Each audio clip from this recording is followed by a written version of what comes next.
ভোলাগঞ্জের দুপুরের খাবার কোথায় খেয়েছি সেটা আজকের ভিডিওতে থাকছে।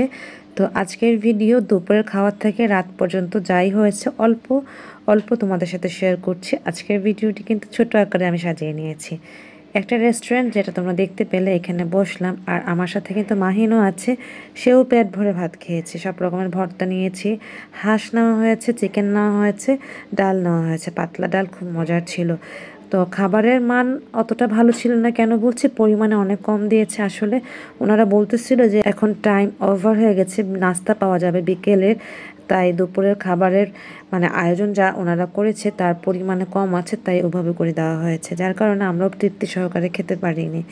তারপরে ওনাদের পাতলা ডালটা খুব মজার ছিল, মানে একেবারে পানির মতো পাতলা ছিল, কিন্তু টেস্ট ছিল। আমি বুঝলাম না কেন এরকম টেস্ট হয়, হয়তো বা অনেক ডাল রান্না করলে এরকম পাতলা করে রান্না করলেই মজা হয়, তাই না? বাসায় যখন অল্প আমরা ডাল রান্না করি, যত পাতলাই করি না কেন, মজা কিন্তু হয় না। যাই হোক, খাওয়া দাওয়া শেষ করে রওনা দিয়ে দিলাম।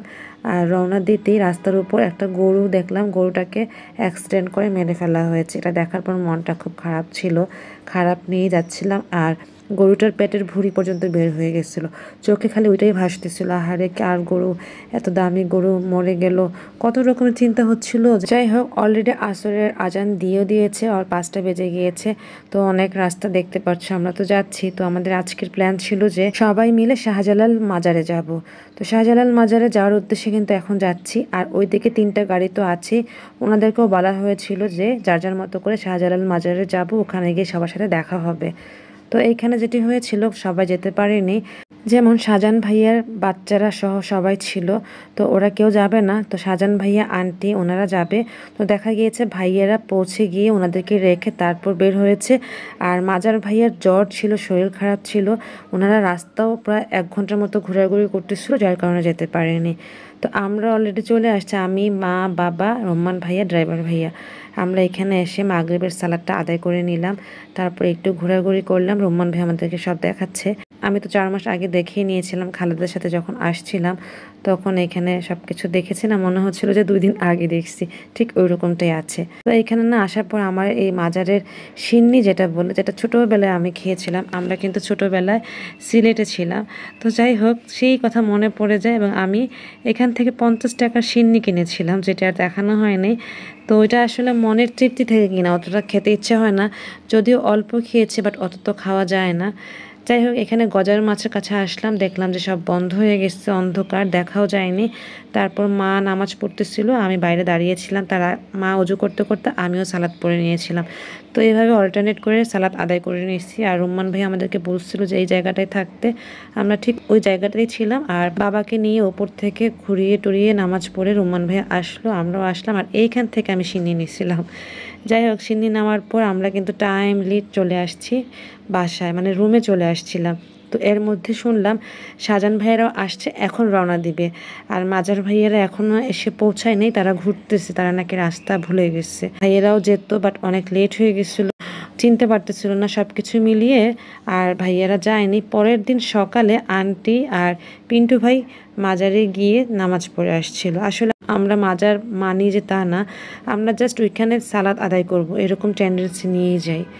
তো আলহামদুলিল্লাহ, শুক্রিয়া, আমাদের সালাদ আদায় করা হয়েছিল। তারপর তো আসলাম রুমে, ফ্রেশ ট্রেশ হয়ে আমরা আজকে ফার্স্ট এই হোটেলেই ডিনার করব।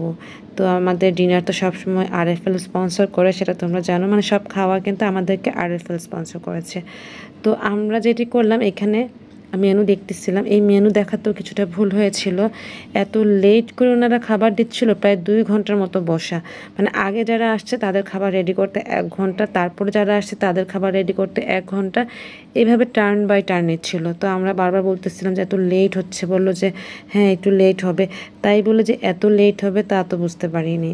তো নার্গিস ভাবিরা সবার আগে আসছিল, তাদের খাবার চলে আসছে, তারা পিৎজার অর্ডার করছিল। তো আমাদের টেবিলে 2 পিসেস পিৎজা দিছে বাচ্চাদের কারণে, ওরা খেয়েছে, যে খাচ্ছেও। আর আমরা তো ওয়েট করতেছি। তাছাড়া আজকে আমরা হাংরি। তো অনেকক্ষণ পরে ওনারা আমাদেরকে স্যুপ দিয়ে গেল। তো আসলে আমরাও বুঝতে পারিনি, ওনারাও বুঝতে পারেনি। আমরা বলছিলাম যে 2টা স্যুপ দেওয়ার জন্য, মানে 2 বাটি। তো 1:4 ওইভাবে আসলে বলা হয়নি, উনি একদম সবার জন্য স্যুপ নিয়ে আসছে। তো আজকের খাবারগুলো প্লাস আজকের এই ডিনারটা আমার কাছে খুব অর্থে মনে হয়েছে এবং আমার নিজের কাছে খুব লজ্জাও লাগতেছিল, খুব খারাপ লাগা ছিল যে অনেক খাবারের অর্ডার করা হয়ে গেছে না বুঝে না শুনে, এবং সেই খাবারগুলো এত লেট করে দেওয়ার কারণে আমরাও খেতে পারিনি, অন্যের খাবার খেয়ে ফেলছিলাম, যার কারণে আমরাও টাম্মি ফুল ছিল।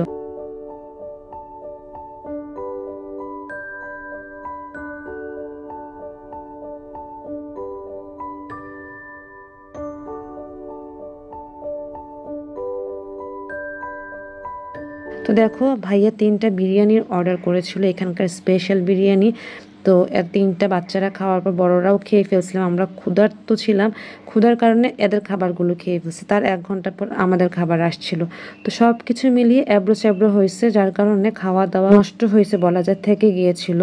কিভাবে যা গেল আজকের রাতটা সেটা আমি বোঝাতেই পারবো না। আর খুবই লজ্জিত ছিলাম রুম্মান ভাইয়ের দেখলে, যে ওনারা না জানে কি ভাববে যে খালি খাই খাই এত খাই কিন্তু নষ্ট করলাম, এরকম যদি ভাবে এই ভয়ে, এবং খুব লজ্জিত ছিলাম আর কি।